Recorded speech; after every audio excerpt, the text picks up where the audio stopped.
سرسبز اس گلزار کے یہ پھول ہیں عطار کے، مردہ دلوں کو دے جلا، ہادی ہے طلبگار کے، طلبگار کے۔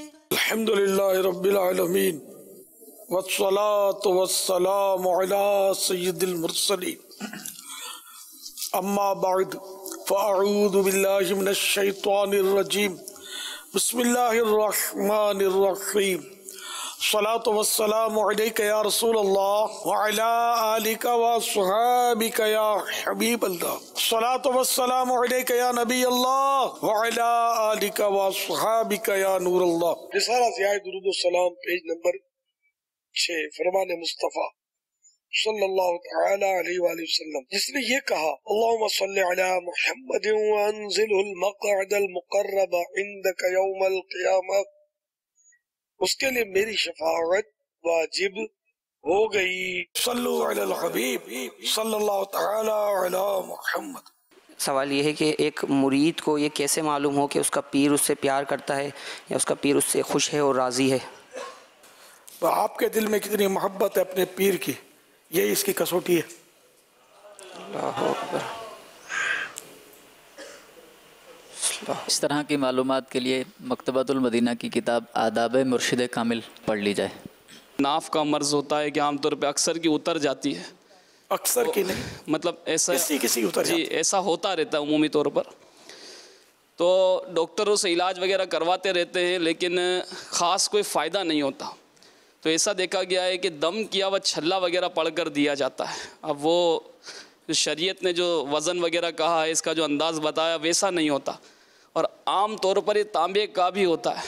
اور جب سمجھایا تو انہوں نے کہا کہ اس سے ہمیں فائدہ بہت ہوا ہے، ہم نے دوائیاں لیں، کافی علاج کرایا لیکن کوئی فائدہ نہیں ہوا۔ اب ایسا شخص جو اسے پہنتا ہے اور اسے اس کا فائدہ ہے کہ اس کی جو بھی بیماری ہے اس سے اس کو فائدہ حاصل ہو رہا ہے، تو اب اسے کس طرح سے اس کی رہنمائی کی جائے اور اس طرح کا عمل کرنا کیسا؟ چاندی کا کسی بھی وزن کا چھلا نہیں پہن سکتے جی، اور نہ کسی اور دھات کا پہن سکتے ہیں۔ مرد کے لیے عورت کے لیے الگ احکام ہے۔ تو اب فائدہ تو وہ شراب بھی لوگ پیتے ہیں سکون کے لیے، تو عارضی طور پہ سکون اگر مل بھی گیا اس کو تو اس کا مطلب یہ تھوڑی کہ وہ شراب پیتا رہے، پھر پتہ چلے گا یہ قبر بھی خراب ہو گئی اور آخرت بھی خراب ہو گئی۔ جو شریعت نے منع کیا وہ منع ہے۔ تو بہرحال یہ کہ چھلا جائز نہیں ہے دھات کا، اور علاج موجود ہیں، اور گھریلو علاج میں ناف کا تو علاج موجود ہے آیتوں کے ذریعے، اور تجربہ ہے کہ ان آیتوں پر عمل کرنے سے مجھے تو ہو جاتا فائدہ، کبھی ناف اتر جاتی تو۔ اب ہر ایک کو سمجھ بھی نہیں آتی کہ ناف اترتی کیسے۔ ناف اترنے کا یعنی کہ ایک طریقہ یہ اس کی تحقیق کا کہ جس سے کہ سیدھا کھڑا ہو جائے یا لیٹ جائے، اور اپنے کوئی ڈوری جو ہے وہ ناپ پر دوسرا رکھے، خود تو جھک جائے گا نہیں کر سکے، دوسرا کپڑے ہٹانے کی ضرورت نہیں ہے، یہ ناپ کا پتہ چل جائے گا۔ ناپ پر اس نے ڈوری رکھی، اور یہ ادھر کی جو یہ چھاتی کی جو یہ نوک ابری بھی ہوتی ہے اس تک اس کو ناپے، اور پھر اسی طرح پہلے جیسے سیدھی طرف ناپی بالکل اس تو یہ اچھی طرح اسٹیٹ کھڑا ہو کر یا اسٹیٹ لیٹ کر ناپے، اور ادھر سے بھی اسی طرح ناپے۔ اگر یہ دونوں برابر آ گئے نا تو ناف نہیں اتری ہے، کوئی اور وجہ ہے، ورنہ ناف اتری ہوگی نا تو ایک طرف سے یہ ناپ میں کچھ کم ہو جائے گا، تو اس کا مطلب ہے کہ ناف اس کی اتری بھی ہے۔ تو اب وہ عمل کریں گے نا جو میں نے عرض کیا تو انشاءاللہ یہ سیٹ ہو جائے گا، پھر آپ ماپ بھی لینا تو آپ کا یہ پورا ہو چکا ہوگا۔ تو ناف جب وہ اتر جاتی ہے تو بس وہ طبیعت بالکل بد مزگی، کھانے پینے کو جی نہیں، چائے دیکھ کر اس کو پینے کا موڈ نہیں ہوگا، پیٹ میں گڑبڑ، پیٹ لوز، مطلب پیٹ میں مطلب پرابلم بندہ محسوس کرتا ہے. اب وہ گولیاں دوائیں کھا رہے ہوتے ہیں بعض اوقات فائدہ نہیں ہوتا, لیکن یہ ناف کا اگر یہ ٹیسٹ کر لیں گے نا, ناف کا علاج, تو جب ناف اتر جائے, یہ پتہ چل جائے ناف اتری ہے, تو پارہ 3 آل عمران آیت نمبر 7 اور 8 کہ روزانہ ناف پر ہاتھ رکھ کر اول آخر 1 مرتبہ درود پاک کے ساتھ 7 بار پڑھ کر دم کرنا ہے ناف پر. یہ عمل تا حصول شفا کرنا ہے. اللہ کرے گا تو 1-2 دن میں ہی, مجھے تو 1-2 دن میں نے نوٹ کیا ہے فائدہ ہو جاتا ہے الحمدللہ. بہت یعنی کہ اس کو یوں بولتے تیر بہدف علاج ہے, ناف ٹلنے کا, اس کو ناف ٹلنا بولتے ہیں یا ناف اترنا. امیر سنت کی بارگاہ میں سوال عرض یہ ہے کہ دعائے قنوت پڑھتے ہیں تو اس کے علاوہ کوئی اور دعا پڑھ سکتے ہیں؟ دعائے قنوت اگر نہیں آتی مثلا تو ربنا آتنا, یہ دعا بھی پڑھ سکتے ہیں, اور وہ اغفر لی یہ بھی آپ پڑھ سکتے ہیں. 40 دن کے اندر وہ ہے کہ 40 دن کے اندر اگر یاد نہ ہو تو پڑھ سکتے ہیں, اور 40 دن کے بعد اگر 40 دن گزر جائیں تو پھر گناہ گار ہوگا. یہ کہاں پڑھا آپ نے؟ سنا ہے, پڑھا نہیں. نہیں ایسا نہیں ہے, رب اغفر لی پڑھنا چاہے, یا ربی یا ربی یا ربی, جیسے 3 بار کہہ لیا, تب بھی وہ دعائے قنوت افضل ہے. چاہے نصیب یہی بندہ پڑھے, لیکن وہ اس سے پڑھے گا تو قنوت کا وہ واجب ادا ہو جائے گا. مارخور ایک جانور ہے اور اس کے سینگ جو ہے نا وہ گاڑیوں کی چھت پہ لگائے جاتے ہیں, گھروں کی چھتوں پہ بھی لگائے جاتے ہیں, تو ایسا کرنا کیسا؟ مارخور تو یہ تو بکرا ہے جی, جو اس کے ہمارا قومی جانور ہے جی جی پاکستان کا. مارخور پہاڑی بکرا ہے جی, وائل, حلال ہے, بکرا ہے تو حلال ہے. اچھا یہ بتائیے اس کی قربانی کتنی قربانیوں کے برابر اگر ہے تو کوئی بتا سکتا؟ وہاں تو مارخور پایا بھی جاتا ہے نا. جی.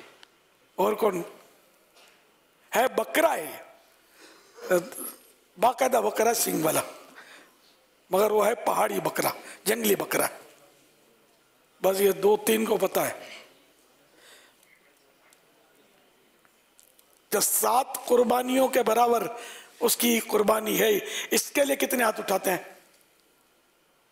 ایک بھی نہیں اٹھایا, کمی بیشی کر دیں گے تو کیا قربانی ہوگی ہی نہیں؟ اس کی نہیں ہوگی, ماشاءاللہ قربانی نہیں ہوگی. کہ جنگلی بکرے کی, ہرنی کی قربانی نہیں ہوتی. حضور عرض یہ تھی کہ 40 دن کے بعد ناخن کاٹنا مکروہ, یعنی 40 دن کی ہو جائے اور ناخن نہ کاٹے تو مکروہ تحریمی. تو عموماً ہوتا ایسا ہے کہ پاؤں کے ناخن جو ہیں وہ جلدی نہیں بڑھتے, تو شاید 40 سے اوپر بھی ہو جائے, تو کیا تب بھی مکروہ تحریمی رہے گا؟ آپ کے نہیں بڑھتے ہوں گے نا کسی وجہ سے, ویسے عام طور پر بڑھ جاتے. تندرست آدمی کے ناخن جلدی بڑھتے, تو اس میں بھی باپا مکروہ تحریمی کا گناہ ملے گا؟ یعنی کچھ تو بڑھ جاتے ہیں نا, تو 40 دن کے اندر جتنے تھوڑا بہت جو بڑھے وہی کاٹ لے.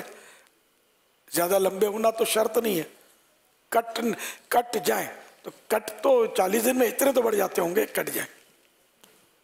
تاریخ لکھ کر آپ تجربہ کر لیں. کیا جنات جانوروں کی شکل میں آ سکتے ہیں؟ کیا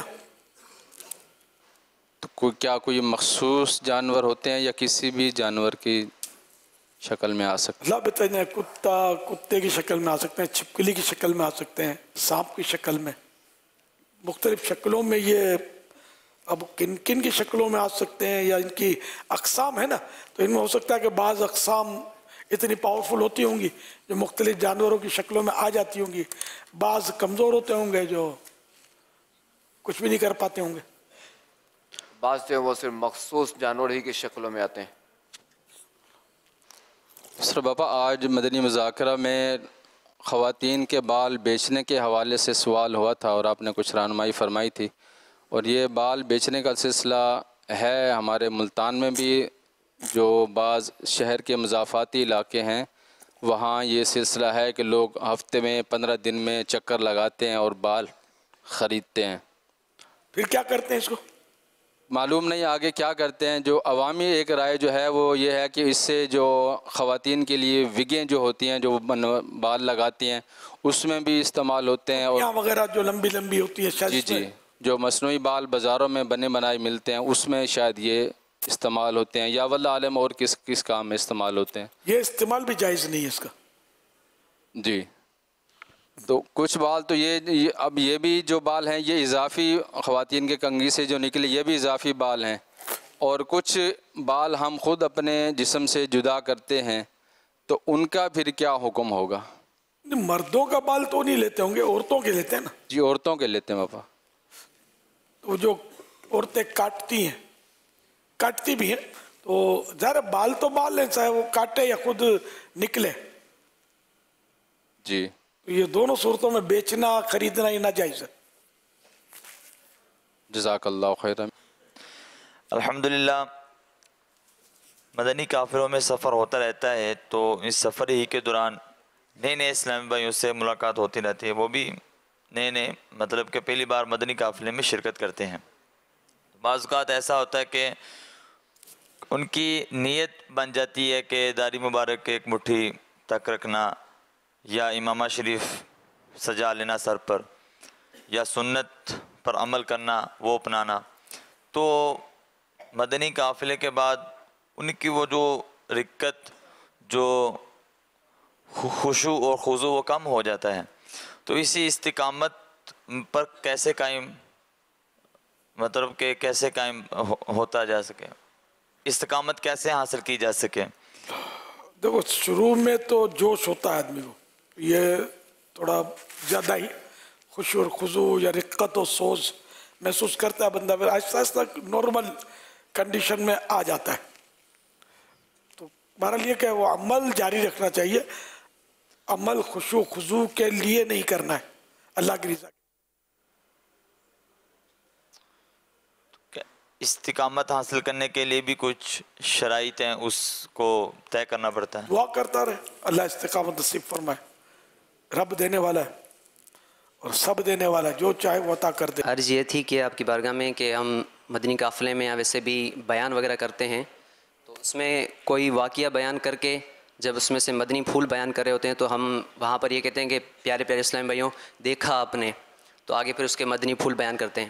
حالانکہ وہاں پر تو اسلام بھائی سن رہے ہوتے ہیں، ہم خود بھی بیان کر رہے ہوتے ہیں، تو یہاں پر یہ دیکھا آپ نے سے کیا مقصد ہوتا ہے بیان کرنے کا؟ سبحان اللہ. دیکھی جو بے کسی تو انہیں رحم آ گیا، خدا آپ دوڑے آئے گناہ گار کی طرف. بے کسی نظر آنے والی شے تو ہے نہیں.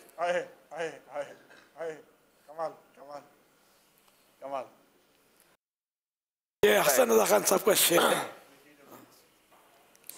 بندے نے سب سے بہترین گھونٹ پیا، وہ کون سا گھونٹ ہے پتہ ہے؟ اسی وقت حدیثوں میں غصے کا گھونٹ، غصے کا گھونٹ پی لیا سب سے. تو اب غصہ تو لکوڈ ہے یا سولیڈ ہے، پیا جاتا ہے کھایا جاتا ہے. ہم لوگوں کی تو حالت یہ ہے کہ ہم یعنی کہ ٹیبلٹ کھاتے ہیں اور لوگ سگریٹ پیتے ہیں. نہ ٹیبلٹ کھائی جاتی ہے، ٹیبلٹ کھاتے تو نہیں، ٹیبلٹ ہم لوگ نگلتے ہیں، اور سگریٹ لوگ پیتے. کیسے پیتے ہیں؟ لکوڈ تو ہے نہیں، اس کی ہوا اندر میں لیتے ہیں تو اس کو پینا بولتے ہیں. تو اسی طرح وہ دیکھا اپنے تو یہ بات ہوگا کہ محاورے ہوتے ہیں کہ ظاہری لفظ کچھ ہوتا ہے اور اس کا مفہوم کچھ ہوتا ہے. گلاس پی لیا میں نے، پیالہ پی لیا، پیالہ پی لیا میں نے. میرا آپ کی بارگاہ میں یہ سوال ہے یا سیدی کہ جیسا کہ ہم پنجاب سے بھی کراچی آئے ہیں تو ہمارا ایک سفر سٹارٹ ہوا شرعی. تو شرعی سفر میں تو نماز کے بھی جو ہے مختلف احکامات ہیں. تو اس صورت میں اگر جیسے ظہر کی نماز ہے تو سفر میں یہ اگر اکیلے پڑھ رہے ہیں تو 2 فرض پڑھنے ہوتے ہیں، تو جماعت میں اگر پڑھ رہے ہیں تو 4 فرض پڑھنے ہوتے ہیں. لیکن اگر جو ہمارے ساتھ اسلامی بھائی مسافر ہیں ان میں سے ہی اگر کوئی جماعت کرواتا ہے ظہر کی مثال کے طور پر، تو وہ کیا مطلب 4 فرض پڑھائے گا یا پھر 2 فرض؟ اگر 2 فرض پڑھاتا ہے تو یہ نماز ہو جائے گی، تو اس میں کوئی دقت تو نہیں؟ مسافر اگر امامت کرے گا تو 2 ہی پڑھائے گا، قصر پڑھائے گا، اور اگر مقیم اس کے پیچھے پڑھ رہے ہیں تو وہ مسافر کے سلام، امام مسافر سلام پھیرے گا تو اپنی 4 پوری کر لیں گے۔ چند دن پہلے انہی مدنی مذاکروں کے اندر ایک موضوع چلا تھا بھیک کے تعلق سے، لائیو مدنی مذاکرے کے اندر، تو وہ ڈیٹیل سے احکامات بیان ہوئے تھے۔ اس میں ایک چیز عرض تھی، وہ اس کی وضاحت فرما دیں اگر۔ کچھ لوگ کو جب ان کو مسئلہ بتاتے ہیں کہ جو حقدار نہیں ہے اس کو بھیک نہیں دی جائے گی، وہ احکامات جو تفصیل سے ہیں، اس کے اوپر پھر ایک اعتراض کیا جاتا ہے، سوال اٹھاتے ہیں کہ میں بھی حقدار نہیں تھا، اللہ پاک نے مجھے عطا فرما دیا، تو میں اب حقدار یا نا حقدار کیوں دیکھوں؟ اس کی کیا ان کو جواب دیا جائے، کس طرح تفصیل کی جائے؟ اصل وہ بھیک کی مذمت ہے کہ وہ مطلب ذلت ہے، یہ یعنی ایسا سوال کہ جس میں ذلت نہ ہو، اس کی جو اجازتیں موجود ہیں، جیسے کہ دوست ہے اور فریشی پہ آپس میں اس سے مانگ کر کھا لیا، اس سے مانگ کر چائے پی لی، خدا بھی اس کو پلا دیا شربت بوتل، تو یہ تو جیسے ہوتا ہے۔ تو اسی طرح مطلب ہے کہ کوئی بزرگ ہیں اور ان سے ایسی ترکیب ہے تو تبرکن لوگ اس سے چیز مانگ لیتے، یہ دے دو وہ دے دو، تو یہ بھی یعنی ذلت والا نہیں ہے۔ یہ ہم سرکار کی بارگاہ میں عرض کرتے ہیں ہمیں یہ عطا فرما دیں وہ عطا فرما دیں، تو یہ بھی یعنی یہ ذلت والے سوال نہیں ہے۔ اور یہ جو بھیک مانگنا، اس میں ایک مسلمان کی ذلت ہے، تو جہاں بھی ذلت پائی گئی، اپنے آپ کو ذلت اور پیش کرنا پایا گیا، تو وہاں ممانعت رہے گی۔ تو یہ جو کہ ہم حقدار نہیں تھے، اللہ نے عطا کیا، تو یہ تو واقعی ہے کہ ہم تو حقدار ہیں نہیں اور کبھی ہو بھی نہیں سکتے۔ ہماری یعنی کہ زندگی بھر بھی اگر ہر سانس اللہ کی یاد ہم کریں اور ذکر کریں، اس کا سجدے سے سر نہ اٹھائیں، پھر بھی ایک لمحے کے کروڑویں حصے کا بھی ہم شکر ادا نہیں کر سکتے، ایک نعمت کا شکر ادا نہیں کر سکتے۔ اس کو اس طرح سمجھیں کہ ایک شخص نے وہ بڑی عبادت کی اور اس کے لیے اللہ تعالیٰ نے وہیں کوئی انگور کی بیل اور اس طرح اس کی غذا بھی فراہم کر دی۔